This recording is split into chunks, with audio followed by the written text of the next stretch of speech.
நேற்று குலதெய்வம் கோயிலுக்கு போயிட்டு ட்ரெஸ் எடுக்க பிளானிங் ஆல்ரெடி இருந்ததுங்க. ஆனால் ஒரு ட்ரெஸ்ஸோ 2 ட்ரெஸ்ஸோ எடுக்கிற ஐடியா தான் இருந்துச்சு. மொத்தமாக வந்து இவ்வளோ அள்ளிட்டு வருவேன் நானே எதிர்பார்க்கலைங்க. காசே கொண்டு போகல. அது வரையும் ஜிபே இருந்ததுனால சமாளித்தோம். கடை எங்கே எடுக்கணும்னு யோசனையே கிடையாதுங்க. நான் வீராஸ் போகலான்னு யோசித்தேன். ஏன்னா இது வரையும் நான் வீராஸ்க்கு போனதே கிடையாது. நிறைய பேர் வீராஸ்ன்றாங்களே, சரி நம்ம வீராஸ்க்கு போய் எடுக்கலான்னு ஐடியா பண்ணுங்க. எங்கள் வீட்டுக்கார் வந்து சரி வீராஸ் கடைக்கு கூப்பிட்டு போகிறேன்னு போயிட்டே இருக்கும்போது அங்கே வந்து ஒரு கடையை பார்த்தாங்க. வெளியில் தொங்குற ட்ரெஸ்ஸே நல்லா இருந்ததுனால உள்ளுக்குள்ளே நுழைஞ்சோங்க. கடை பேர் வந்து நஃபீஸ் டெக்ஸ்டைல்ஸ்.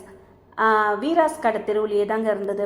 அங்கேயே போய் எல்லாத்தையும் முடிச்சுட்டு வந்தோம். நாங்கள் நினச்சோம் அங்கே வந்து முன்னாடியே என்ட்ரு ஆகும்போதே சொல்லிட்டோங்க, பிடிக்கலைன்னா நாங்கள் எடுக்க மாட்டோங்க, 1 2 எடுப்போம் அப்படின்னு.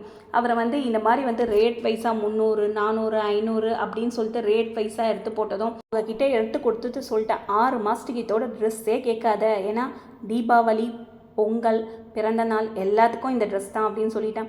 ஆனால் அவங்க என்னமோ 2 போடும் தாங்க சொன்னாங்க.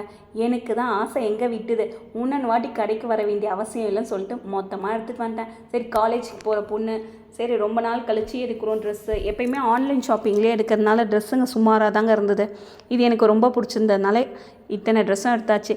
எனக்கும் இந்த 2 ட்ரெஸ்ஸு 2 பட்டியாலா 2 ஷாலுன்னு சொல்லிவிட்டு அங்கேயே எடுத்தாச்சுங்க. அங்கே வந்து பட்டியாலாலாம் 200 தான் இருந்தாலும் குவாலிட்டி நல்லா இருக்குங்க. குவாலிட்டி வைஸ் வந்து இப்போ நம்ம ஒரு ட்ரெஸ் எடுத்து ஒரு 3 மாதம் 4 மாதம் போகிறதுக்கும் 1 இயர் போகிறதுக்கும் டிஃப்ரென்ஸ் இருக்குது. குவாலிட்டி வைஸ் நல்லா இருந்துச்சு. ட்ரெஸ் கலெக்ஷன் ஃபுல்லாக நான் தாங்க பண்ணேன். எப்பயுமே வந்து நான் தான் சூஸ் பண்ணுவேன் என் பொண்ணுக்கு. ஏன்னா வந்து நம்ம போடாததெல்லாம் நம்ம பொண்ணு போடணுன்னு எனக்கு ஒரு ஆசை இருந்தது. அது ஒன்று. 2வது வந்து இந்த கலர்லாம் அந்த காலத்தில் இருந்திருக்காது. நம்ம வந்து அப்போல்லாம் வந்து ப்ரௌனு அடிக்கிற கலராக போட்டுப்போம். இப்போல்லாம் வந்து நல்ல கலர்ஸுங்களே சூப்பராக இருக்குது. அதனால் எனக்கு என்னென்ன கலர்லாம் நான் போடலையோ என் பொண்ணுக்கு போட்டு அழகு பார்க்கணுன்னு நினைப்பேன். என்னென்ன கலர்லாம் பிடிச்சிருந்ததோ எல்லா கலரையும் சூஸ் பண்ணிட்டு வந்தாச்சுங்க. எனக்கு வந்து சூஸ் பண்ணது என் பொண்ணு. அவங்க எனக்கு இந்த 2த்தையும் சூஸ் பண்ணி கொடுத்தாங்க. நான் என் பொண்ணுக்கு இது எல்லாமே சூஸ் பண்ணது நான் தான். மொத்தம் அந்த அம்மாவுக்கு மட்டும் 8 ட்ரெஸ்ஸு.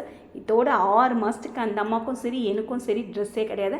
அவங்க அப்பாவுக்கு தான் இனிமேல் நான் போய் எடுக்கணும். ஆனால் கேட்டது என்னமோ அவர் தான் டிஷர்ட் எடுக்கணும் 2ன்னாரு. அவர் ஸ்டார்ட் பண்ணது என் பொண்ணு வந்து முடிச்சு வச்சிட்டா. நெக்ஸ்ட்டு அவருக்கு தாங்க எடுக்கணும். எல்லாமே மேல் டாப் மட்டும்தாங்க. மேல் டாப் மட்டும்தான் அவளுக்கு 8 எடுத்தேன். எனக்கும் மேல் டாப் மட்டும்தான் நான் 2 எடுத்தேன். இதில் வந்து அவங்க வந்து ஒன்று காலேஜுக்கு போட்டு போயிட்டாங்க இன்றைக்கி. மிச்சம் வந்து லெகின்ஸும் ஷாலும் வந்து அதான் சொன்னல, அந்த கடையில் லெகின்ஸ் மட்டும் 200 ருபீஸுன்றதுனால நான் வந்து ஒரு 2 தான் அங்கே எடுத்தேன். மிச்சம் 4 வந்து நான் வந்து வெளி ஷாப்பில் எடுத்துட்டேன் 120ன்னு சொல்லிட்டு. ஷால்லாம் வந்து 100 ருபீஸுன்னு சொல்லிட்டு வெளியில் எடுத்தாச்சுங்க. அங்கே ஷால் கிடையாது. பட்டியாலா லெகின்ஸு மேல் டாப்பு செட்டு அந்த மாதிரி தான். ரொம்ப நல்லா இருந்தது.